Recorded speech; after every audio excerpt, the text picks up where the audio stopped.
Baik, materi selanjutnya adalah produktivitas, ya. Apa yang dimaksud dengan produktivitas? Produktivitas telah Bapak sampaikan kemarin, sekarang mempertegas lagi dengan materi yang lain atau dengan referensi lain, yaitu merupakan perbandingan antara output dibagi dengan satu atau lebih daripada input. Jadi kalau misalkan kita jualan, misalkan jualan fried chicken gitu, mudah-mudahan ke depan Bapak juga sedang merancang ini juga Bapak di kantor koperasi gitu, jadi bagi yang mau bimbingan KP, TA, sempro kesini saja dulu, sana nyaman juga, tempatnya luas, bisa melihat dan nanti juga bisa ngopi bareng. Mungkin bimbingan akan Bapak arahkan ke sini suatu saat karena supaya ya jualan kita supaya laku gitu, supaya beli, intinya seperti itu. Ya, jadi kalau outputnya 10.000 misalkan begitu, atau 100.000 lah gitu, 1 gelas, berapa HPP-nya gitu, harga pokok pembeliannya. Misalkan 80.000, jadi kita punya margin adalah 20.000. Nah, apakah dikatakan produktif atau tidak tergantung daripada kebijakan manajemen dan perusahaan sejenis gitu. Ya, kalau orang lain menjual misalkan 110, berarti kita akan lebih banyak seharusnya gitu. Kenapa? Kalau orang lain misalkan 10 orang dapat untung 30.000 berarti 300.000, kita maka harus 15 orang gitu. Kalau belum tercapai 15 orang, hanya 14 orang, berarti kita rugi. Lebih baik harga disamakan. Diturunkan harga itu supaya apa? Supaya itemnya banyak kan begitu. Ternyata tidak tercapai, ya berarti nilainya tinggi kan begitu. Nah, itu yang perlu dipikirkan oleh kita semuanya. Kenapa? Pelayanan 10 orang dengan pelayanan 15 orang jauh berbeda capeknya. Nah, itu juga perlu pemikiran ketika menghitung produktivitas. Bukan hanya barang diturunkan lalu outputnya sedikit gitu. Outputnya tetap banyak, tapi untuknya sedikit, itu juga berpikirkan gitu. Jadi profit yang kita kejar ya. Kedua, meningkatkan produktivitas berarti meningkatkan efisiensi. Bapak sampaikan kemarin, apa yang maksud dengan efisiensi? Suatu saat ketika Anda berbicara efisiensi dan efektivitas, maka akan berbicara tentang materi. Ya kan? Tadi saya sampaikan, kalau misalkan mendapatkan 300.000, yang ini dapat 200.000, ya produktivitas yang 300.000, karena apa? Ada syarat efisiensi. Itu berhubungan dengan materi ataupun dengan uang. Ya, efisien berarti berhubungan dengan waktu, gitu ya. Lalu peningkatan produktivitas dapat mencapai dengan dua cara. Satu, pengukuran input saat output konstan. Ya, begitu. Yang kedua, peningkatan output di saat input konstan. Jadi apa?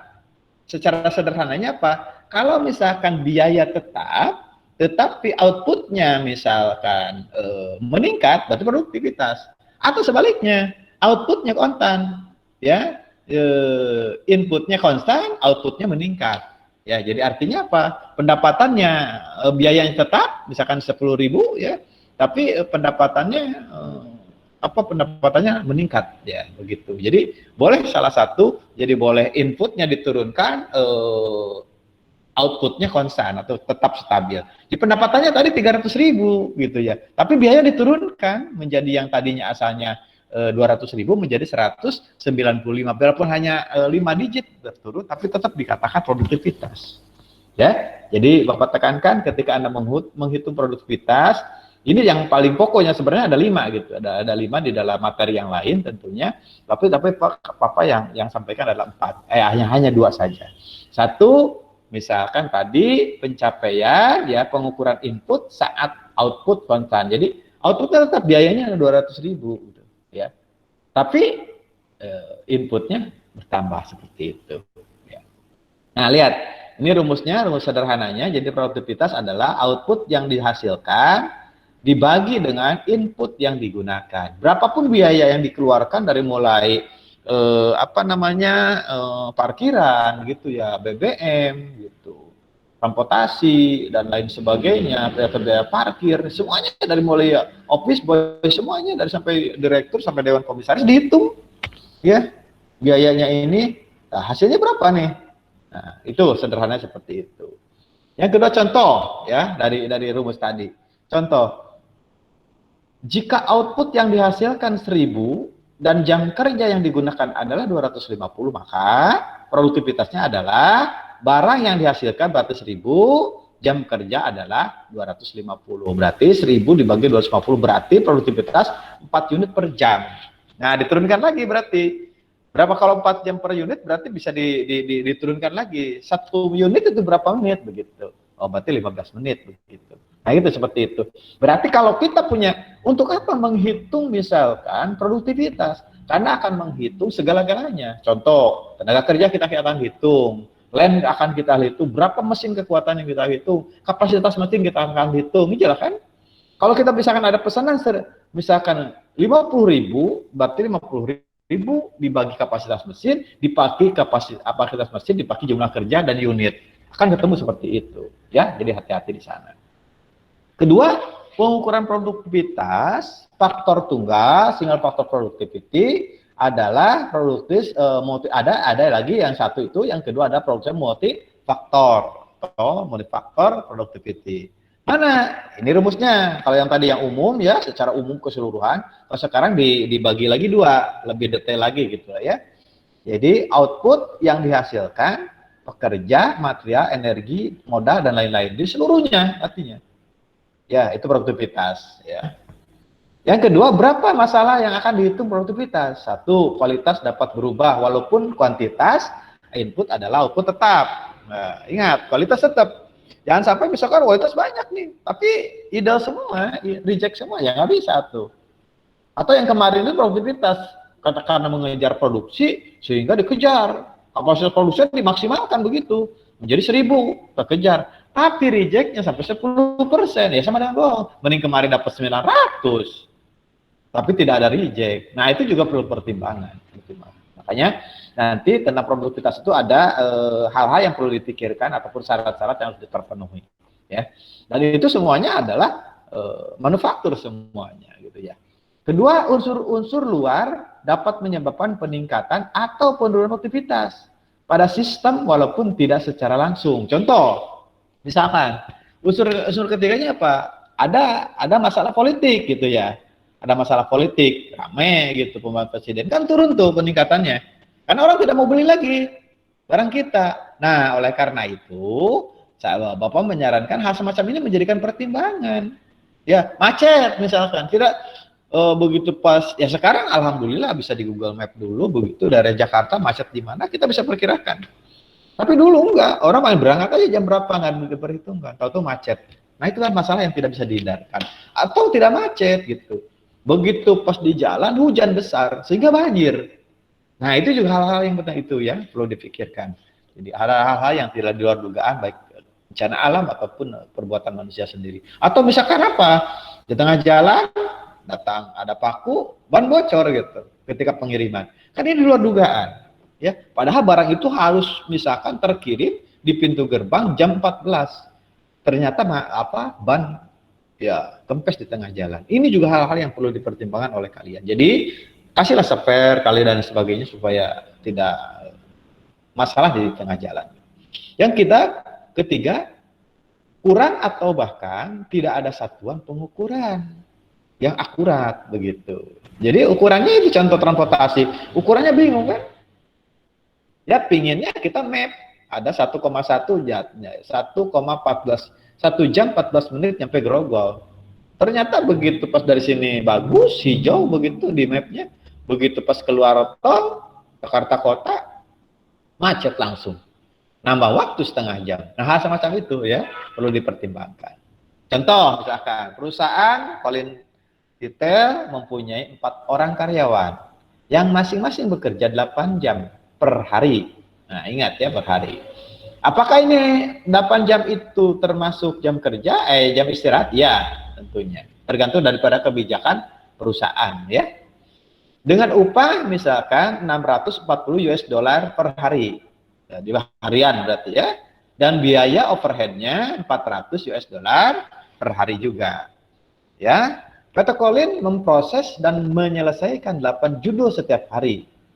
Baru-baru ini perusahaan membeli sistem pencarian judul ya terkomputerisasi yang meningkatkan hasil hingga 14 kali judul per hari.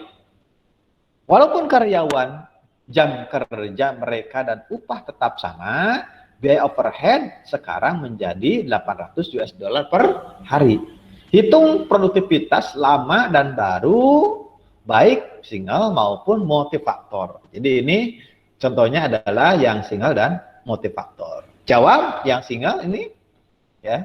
Jadi satu, produktivitas tenaga kerja sistem lama. Ya, yang dipikirkan tenaga kerja dulu nih, kan ini tanya tenaga kerja. Kalau jam kerja berarti ya. Kalau waktu, biaya lain kualitas. Ya. Nah, jadi 8 judul per hari dibagi 32 jam. Dari mana 32 jam itu? Karena waktunya tadi 8 jam. Hari-hari kerja begitu ya, ketemu kali 4 kan? Nah, gitu. Nah, lalu berarti 0,25 judul buku per hari kerja. Berarti kalau menyelesaikan satu judul buku begitu berapa hari per jam kan ya? Berapa jam? Berarti 4 jam gitu. 1 jam berarti 4 kali 0,25 ya begitu. Produktivitas tenaga kerja sistem baru ya. 14 judul per hari 32 jam berarti 0,4 72 per jam. Nah, berarti kan ini lebih ringan lagi nih. Karena pakai sistem. Pertanyaannya adalah biaya overhaul-nya berapa? Biaya listriknya semuanya. Akan ada peningkatan enggak? Nah, ini kan baru sisi tenaga kerja produktif. Tapi di dalam yang lain apakah produktif atau tidak? Jelas selisihnya banyak ya. 0,5, 4,3, 0,43 dikurangi 425. Ya, selisihnya sekitar 12-an. Jauh. Selisih 12 digit itu luar biasa. 1-2 digit aja berubah itu produktivitas agak berat gitu. Ini berarti banyak. Nah, tinggal dihitung biayanya, overhaul-nya dan sebagainya. Apakah berpengaruh atau tidak? Nah, itu perlu perhitungan lain. Sementara ini Bapak menghitung tentang tenaga kerja dan waktu ya. Nah, yang kedua, produktivitas multifaktor dengan sistem lama. Nah, sistem lama kan 8 judul berarti 640 US dollar ditambah 400 US dollar berarti 0,77 judul per dolar. Nah, begitu. Produktivitas multifaktor dengan sistem baru ini berarti per orang ya, per orang judul. Jadi kalau orang mengerjakan satu judul berarti 0,77 gitu. Selama berapa tadi? Berarti 60 menit. Karena per judulnya itu kan 0,25 berarti 4 judul ya. Begitu. Jadi ini 0,97 jauh banget gitu.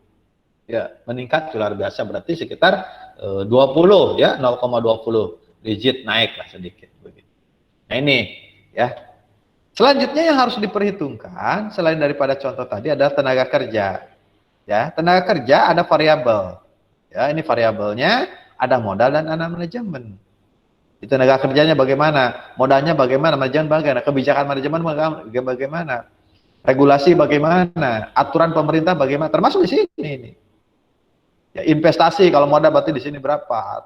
Pesertaan modal bagaimana? Ya, dalam akuntansi Anda pernah belajar ya. Nah, tenaga kerja. Apa syarat tenaga kerja ini? Variabel yang dapat meningkatkan produktivitas tenaga kerja adalah meningkatkan dasar yang sesuai bagi tenaga kerja yang efektif. Jadi kalau misalkan membutuhkan tenaga kerja bubut, ya bubut. Administrasi, akuntansi.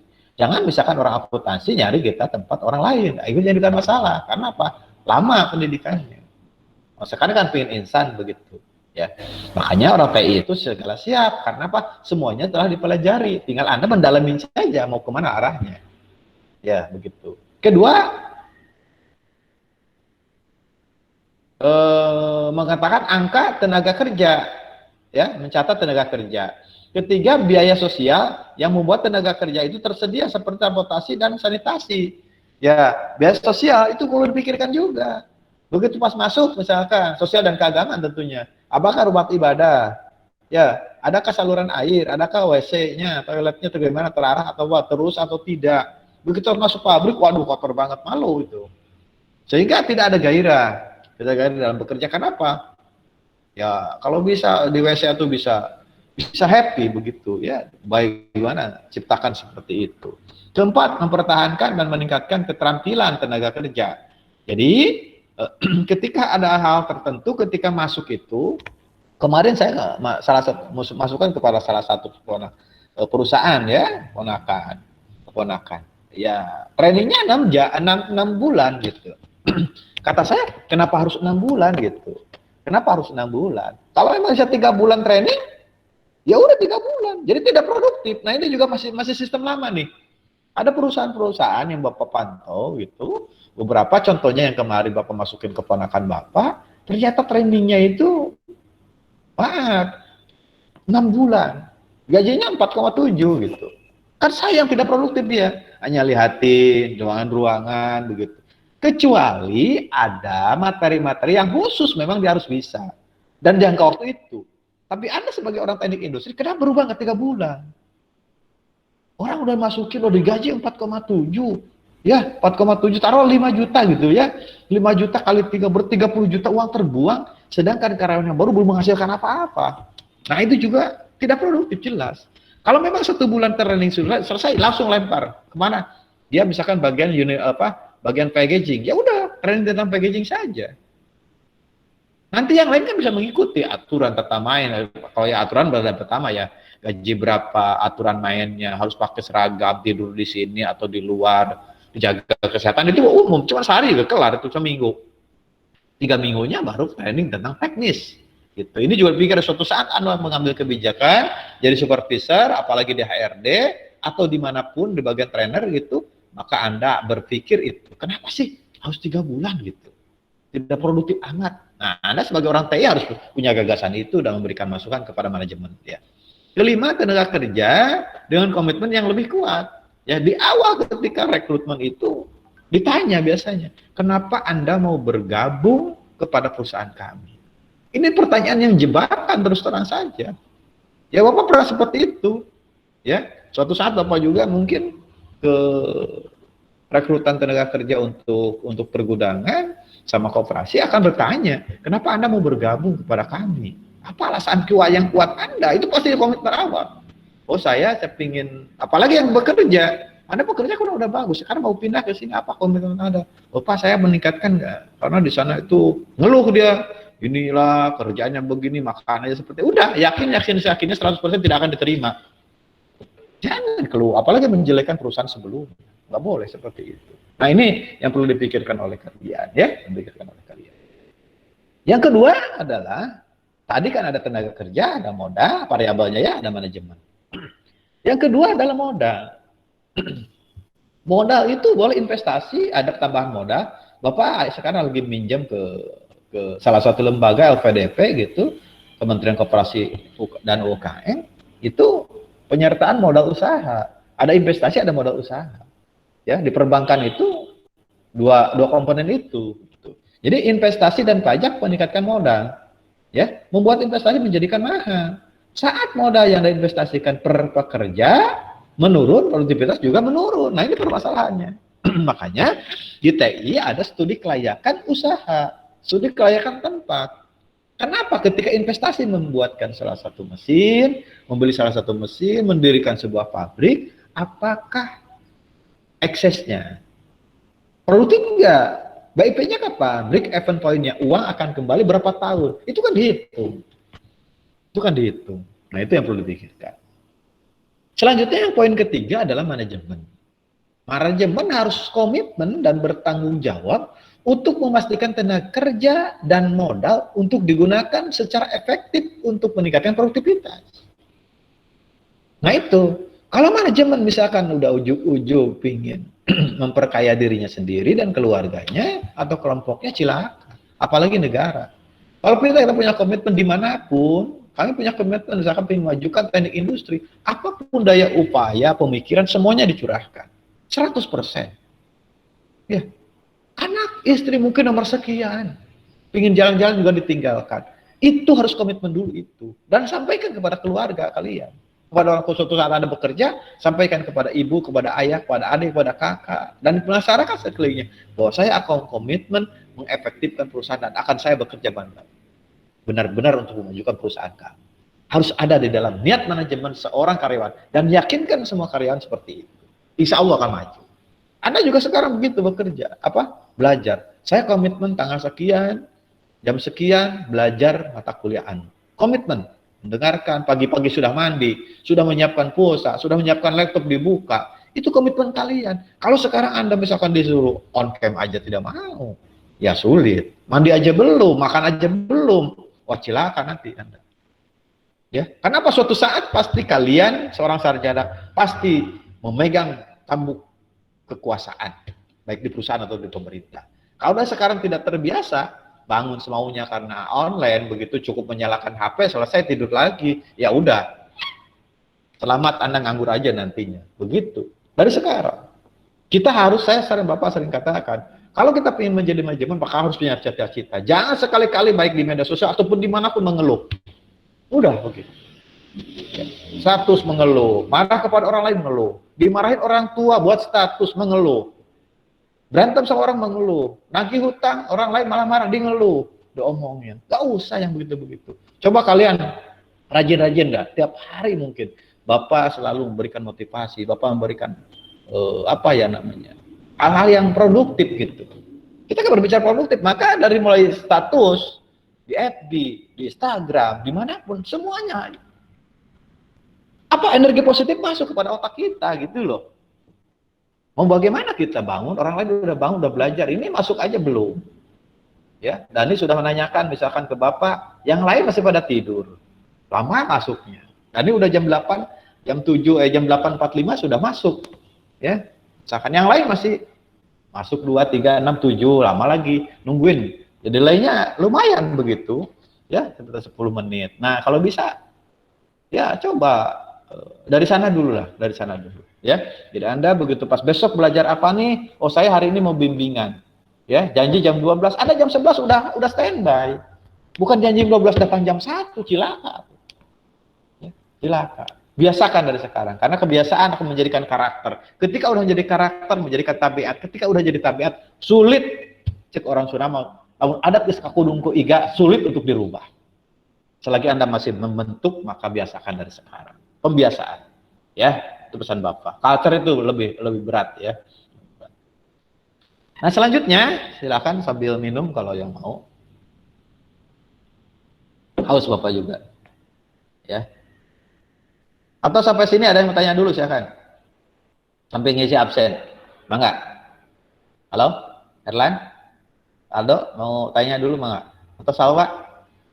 18 orang ya? 19 orang ya, berarti 2 orang yang tidak aktif ya Dan ya? Siapa sih? Angkatan lama ya? Masuk grup gak Dan? Masuk semua kok Pak. Tapi dia nggak pernah ya?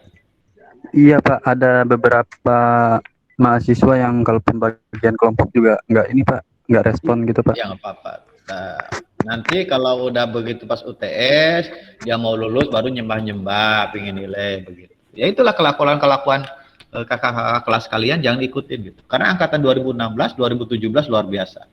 Ya, integritasnya luar biasa, kemampuannya luar biasa, prestasinya luar biasa. Pokoknya nilai juga hampir rata-rata di atas 3,0. Jadi Anda 2014, 2015 sudah nggak usah diikutin lagi. Mulai 2015 itu udah luar biasa. Kemarin aja yang 2016 128 orang lulus semua. Dan semua di atas 3,0.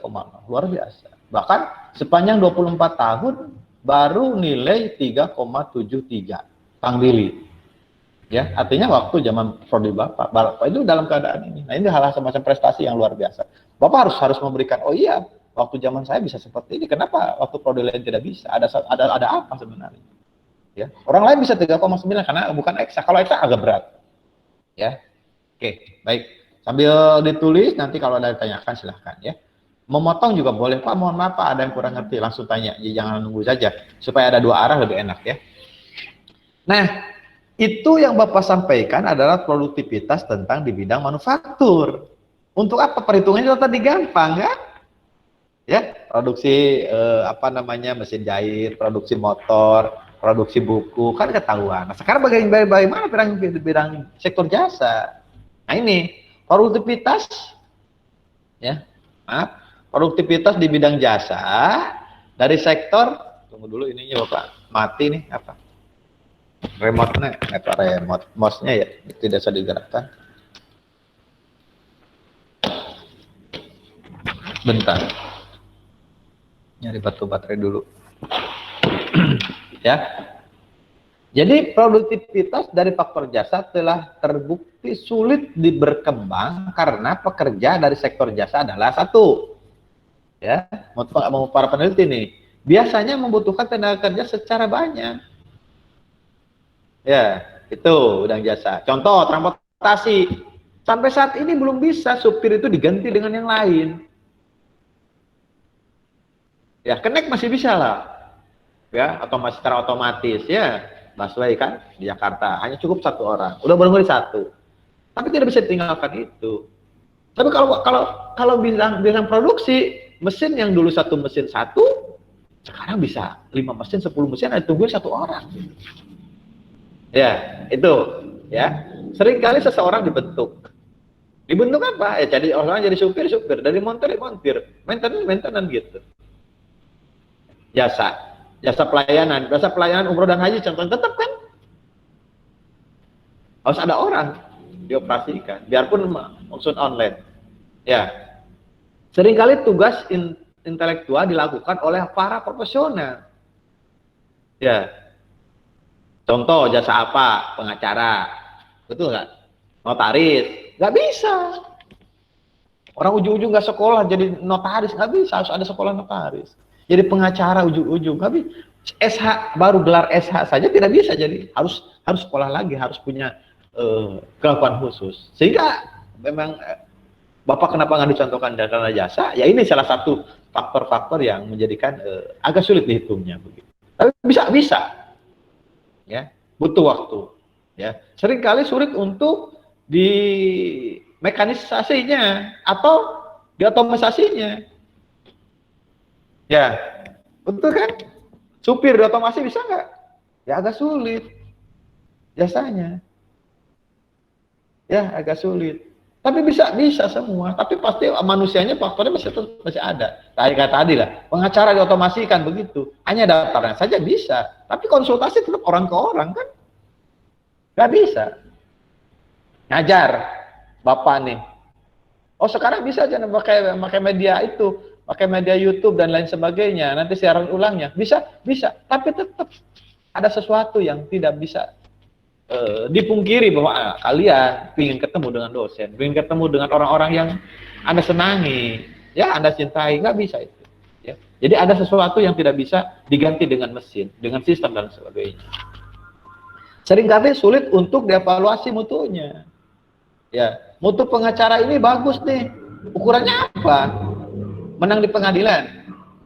Mutu notaris ini bagus nih. Apakah begitu pas saya daftar anggaran dasar rumah tangga perusahaan 1-2 hari selesai? Sulit diukurnya. Kenapa? Harus penelitian dulu keumumannya. Di daerah itu tentunya juga. Dan di bidangnya. Kalau misalkan perbuatan notaris pembuatan PT atau pengurusan akta tanah, ya akta tanahnya yang diteliti kan, bukan secara umum akta tanah, pelayanan umum, pembuatan akta-akta yang lain begitu. Itu salah satu yang menyulitkan. Ya. Ini contoh latihan. Satu, produktivitas dapat diukur dengan beragam cara. Seperti tenaga kerja, nah lihat, tenaga kerja boleh, modal boleh dievaluasi, ya energi, jadi boleh Anda tidak bisa ketika wah ini produktif, baru tenaga kerja saya salah juga. Tenaga kerja dikurangi, tetapi hasilnya jelek juga ya tidak bisa juga. Energi nanti dievaluasi, oh ternyata sekarang lagi rame nih surya cell gitu ya, panel.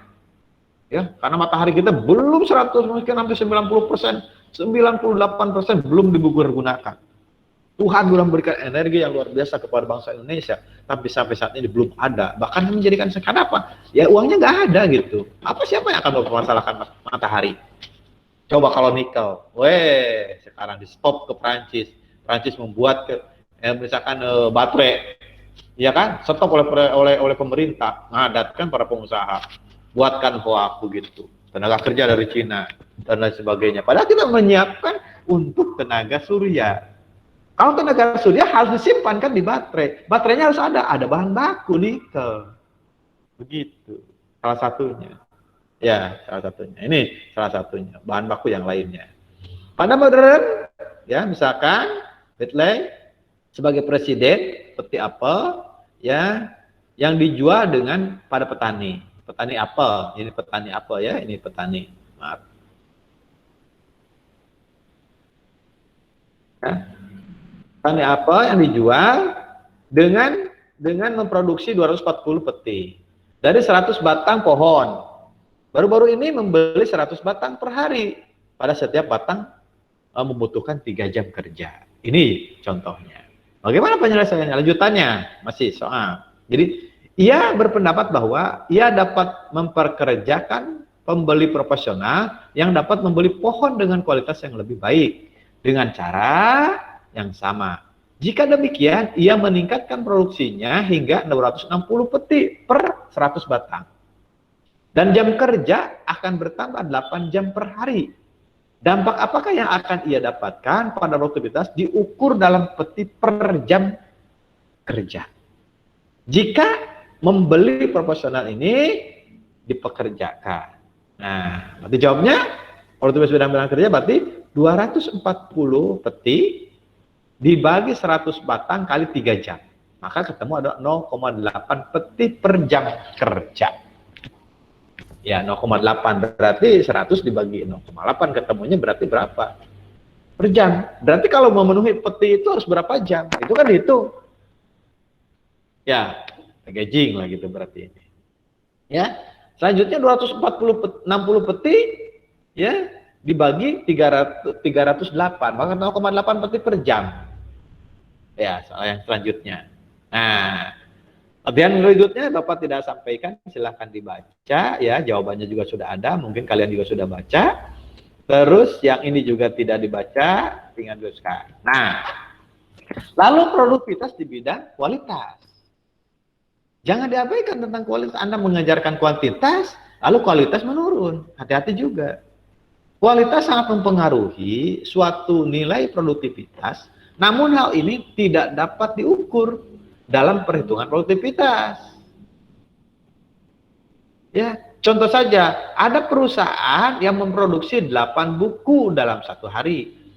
Mereka mempekerjakan 4 pekerja dan sama-sama pekerja selama 8 jam.